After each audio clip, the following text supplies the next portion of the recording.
This is a single leg seated hamstring curl. So with that seated hamstring curl, we're looking to target that slightly lengthened range of the hamstrings as opposed to the lying hamstring curl.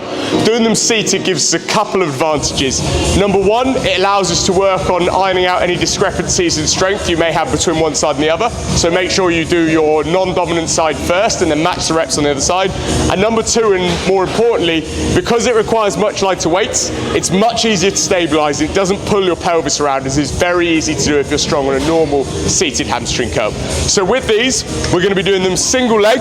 Make sure you're locking yourself in nice and tight, and then we're driving that elbow in, and crucially we're trying to make sure we're keeping this leg out of the way so that it doesn't interfere with our range of motion. If you have it too far forward, you end up with a very short range. So we want it rotated right the way round out the way.